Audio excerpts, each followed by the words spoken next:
Welcome everyone, I'm Michelle Schumann from the Austin Chamber Music Festival. I'm here with Ed Duesenberry from the Takcs String Quartet. They will be performing with the Austin Chamber Music Festival this summer. I'm so excited to have them. And we're right now doing this interview from the Accademia Chigiana in Siena, Italy, where I'm on faculty and teaching here. And the Takcs Quartet played a concert last night. So it's really great that we can meet here and have a talk about their program in Austin. So thank you for meeting with me, Ed. It's great to be here, and we're really looking forward to the concert in Austin. Yeah, well, you were here. You were in Austin, I think, 4 years ago, and it was just a smashing event, and people loved it, and so everyone is very excited to have you back.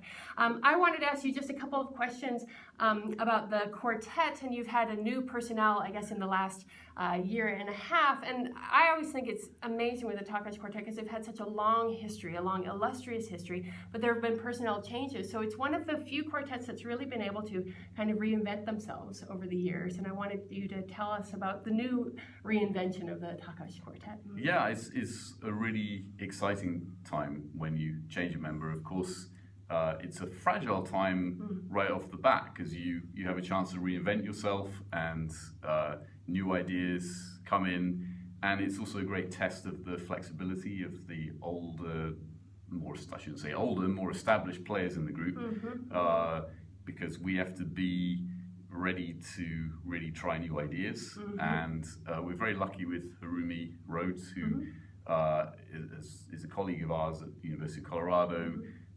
So we knew her very well already, and she's such a wonderful player. And also has both a very strong musical personality, but an immense sensitivity to the kind of musical impulses in the group that are there already. So this is actually right at the end of her first full season with us. Although, funnily enough, we actually played with Harumi for your series last time. I know. That's right. So we got the sneak peek. You got a sneak, as it turned out. Yeah, we didn't realize that at the time. But, yeah, and it's also multi-generational. The quartet. You have different decades of players. And how do you think that affects music making, or does it make any difference? I mean, I felt very lucky when I joined because I was 24. I was straight out of Juilliard. At some level, I had a lot to learn. My 3 Hungarian colleagues were all quite a bit older, very established. They never ever said to me, you know, that idea of yours isn't going to work. We've been doing this 18 years. That sucks. You know, they always just let me try things, and I never felt that they pulled their seniority. So I think that's quite important when you have an age difference. It somehow shouldn't be an issue in the group, and that's of course down to the individual personalities as much as anything else. Sure. Well, it seems like there's been a kind of shot in the arm with this new configuration, and I know I'm very, very excited to have you in Austin too. Especially even though we had that group years ago, I was just the sort of infancy of that, and you've grown so much. Too, and I know just because I heard you last night too, just to see that kind of melding of all your different voices was really thrilling. So tell us a little bit about the program well, we're starting off with Haydn, an early one of his Opus 33. It's a very innovative piece. It's full of a lot of humor, and some of the humor comes from the way he uses the voices. Like, it just starts right off the bat with an accompaniment with the second violin and viola, which is humor already. It's like, what is this? Like, where's the tune? You know, and then it does a few bars, and you think it's all confident, and then it stops again, and then the same thing happens. The accompaniment starts off, and throughout that first movement, it's nicknamed the Bird Quartet. So there's a lot of funny little kind of chirpy imitations with grace notes and very crisp, bright textures. It's really just such an inventive piece. I feel like Haydn, almost every second, the music sort of could go in a slightly funny direction and raise a bit of a question. Oh, that's okay. Oh, whoa, we're going to go in that direction, and it's a lot of fun to play. Well, and the harmonies, every time that accompaniment comes in, it's such an unexpected harmony that it brings in. And I felt when I was listening last night that I wanted to laugh out loud, but so if you want to laugh out loud when they come, please do, because I'll be there. Yeah, we need a bit more of a stand-up comedy. That's right. You know, a little bit of commentary. As long as it's like respectful, of course. Yeah. Well, and even that scherzo is unexpected, because you think about a scherzo as being light and lively and that kind of joke, but it's a different kind of a joke. It's amazing texture, like really dark, mellow, mysterious sounds in the main section.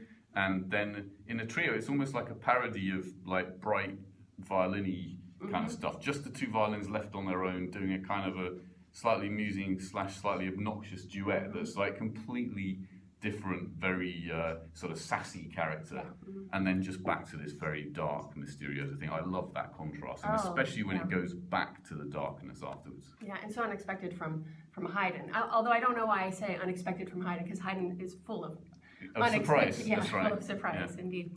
Tell us a little bit about the Bartók.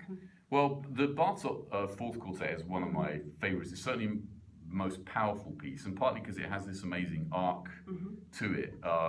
It starts off, the first movement is quite a difficult, like abstract, lots of rhythm and dissonance, and it's very dramatic, but it's like a bit of a punch in the face. There's nothing to get too comfy about. Right. The second movement is this very quiet, fast, muted, sort of nightmarish music. And so a little bit, by the end of those two movements, you're pretty disoriented. And I think then the cello has this gorgeous solo, sort of night music solo in the third movement. And we see there a little bit the conflict in Bartók's life, that he was growing up in the first part of the 20th century. He experienced all this atrocity, chaos, insecurity, ugliness. You can hear that in the first, the sort of barbarism of the first movement. But at the same time, he did all this collecting of folk melodies. He was spending all this time with the villagers, his purity. And you can hear in the third movement, it's transformative for the rest of the piece, because then the fourth movement, which actually is based on the same themes as the second movement, but it's this very humorous pizzicato movement. And then the fifth movement has the same themes as the first movement, but it's been transformed into a kind of a village dance. So that's the thing I love about that piece, is the journey of it, and the way it becomes more, it has more humanity in it by the end of the piece, and you feel that the cello solo is the thing that pushes us in that direction. Now, the Takcs Quartet was a Hungarian quartet, and when you joined, there was 3 Hungarians and you. How do you think that this influenced your knowledge and your playing of Bartók? Was it transformational? Yeah, I mean, I'm almost embarrassed to say this, but I learned the Bartók quartets with these guys, so I didn't come with preconceptions. But how wonderful is that? Incredible, yeah. And I think what was great was that when I was studying, like practicing like mad ahead of time, I was like, this music is pretty scary and it seems a bit alien to me. Yeah. But then when I sat down with the guys, they had such strong imagery about the village scenes, the very pictorial, and I suddenly realised, well, it has this wide spectrum of emotion and warmth and humanity. And then we had another experience later on of working with a Hungarian folk group called Multigenerational, and that also helped us as a whole group to play with a little more abandon, more sense of risk to our playing, so it didn't feel too much in a box. I mean, Bartók is difficult, so you can get a bit stuck with the difficulty of it, but I think learning with the Hungarians, I got the spirit of it very differently from how I might have if I'd learned it in a different situation. Yeah, I think that's what makes it so exciting when we hear it from the Takcs Quartet, because it just has that feeling of presence and something that is really relevant and alive, yeah. And then you're doing the third Rasmowski of Beethoven. Not a very strong piece, with a wonderful beginning that's like creepy, and it's like there's no bottom to it. You don't know where the harmony's going. It's just like, what is going on here? And then it resolves into this rather cheerful, virtuosic, powerful. So very orchestral. Yeah, very orchestral, and also a piece that a little bit unusual for that time, has a trajectory kind of towards the last movement.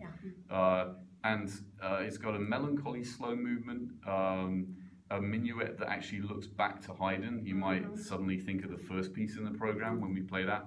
And then the last movement is this very exciting, crowd-pleasing, virtuosic and finale. It is very exciting, I will tell you. I mean, it's just that fugue, that whippersnap. I mean, you guys take such an incredible clip, such an incredible tempo, and it's amazing. It's fun, but it also has a story to it that is rather different from what you'd expect. It's Beethoven actually.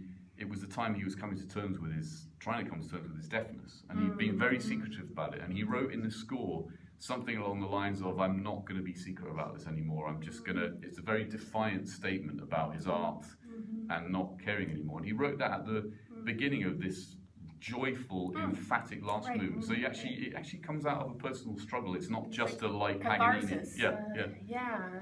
Well, it is so exciting, and just And the way he sort of has these fake endings, and then we have that final conclusion that is just so uplifting and amazing. Yeah, it's a great piece to play. We're very happy. Yeah, well, I can't wait. I'm sure all of you can't wait as well. It's been great to talk to you, Ed, and enjoy the rest of your time. You're probably not in Europe too much longer. You get to go home for a while. That's correct? Right. Yeah, we're looking forward to teaching both here this afternoon and also giving a class in Austin. Yes, I think, so the students are looking forward to that too.